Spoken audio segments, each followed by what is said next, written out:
গাছে উঠে মধুর স্বাদ পেতে গিয়ে মৌমাছির কামড়ে আক্রান্ত হলো এক যুবক। ঘটনাটি ঘটেছে বৃহস্পতিবার হুগলির আরামবাগের তিরুল পঞ্চায়েতের কীর্তিচন্দ্রপুর এলাকায়। জানা গেছে ওই এলাকার বাসিন্দা রেজাউল খান, বয়স আনুমানিক 28 বছর। এদিন এলাকার একটি গাছে মৌমাছির চাক ছিল।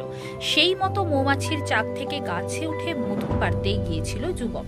চাকের মৌমাছিরা আর কি থেমে থাকতে পারে, মৌমাছির ওই যুবককে ঝাঁক বেঁধে কামড়াতে থাকে বলে গুরুতর আক্রান্ত ওই যুবক। স্থানীয় এক ব্যক্তি মৃত চঞ্চল দেখতে পেয়ে তাকে উদ্ধার করে চিকিৎসার জন্য নিয়ে যায় আরামবাগ মেডিকেল কলেজ ও হাসপাতালে। ঘটনা বলতে দেখুন, কালকে একটি জায়গায় 20 মাইল বলে একটি জায়গা আছে, সেই জায়গাতে একটি মৌচাক ছিল। সেই মৌচাকটাতে আমি নিজে গিয়েছিলাম, ওদের মধু খাওয়ার শখ ছিল, আমি মধুটা পেরে নিয়ে এসেছিলাম। আজকে আবার সকালবেলায় পারাদরা জায়গায় চড়ানি বলে একটি জায়গায় অর্জুন গাছে দুটো চাক ছিল, ওরা বাঁশে করে উঠেছে 8-10 জন ছেলে মিলে। ওই ছেলেটা হচ্ছে সাদা সিধে, দেখেই মনে হবে অ্যাবনর্মাল, ও গোনা কাটা।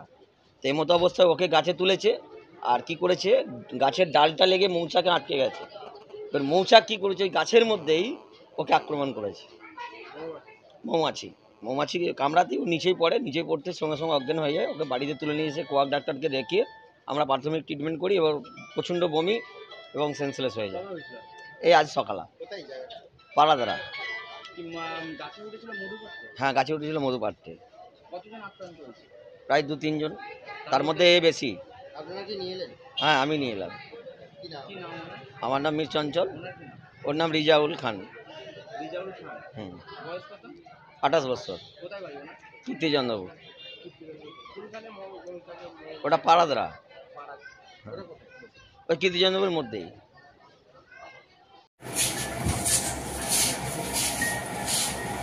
আর নিতে হবে না, হয়েছে আমার ছবি নাই।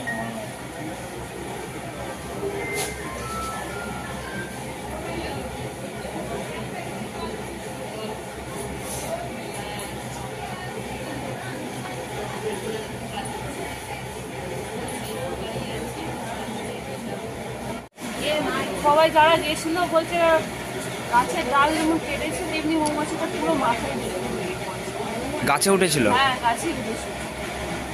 দিয়ে তারপরে কি গাছ থেকে পড়ে গেছে? না পড়ে গেছে বলছে, নিজেই নেমেছে বলছে। আমরা তো, আমাদেরকে তো আর অতটা বলছে না যে কি হয়েছে, যারা গেছিল তারাই বলছে। কি নাম? কি নাম? রেজাউল খান। রিজাউল খান। কোথায় হয়েছিল ওটা? জায়গাটার নাম আমাদের পাড়াতেই হয়েছে। কোথায়? অন্য পাড়াতে, মানে আমাদের গ্রামেই। জায়গার নাম? জায়গার নাম কীর্তিচন্দ্রপুরে।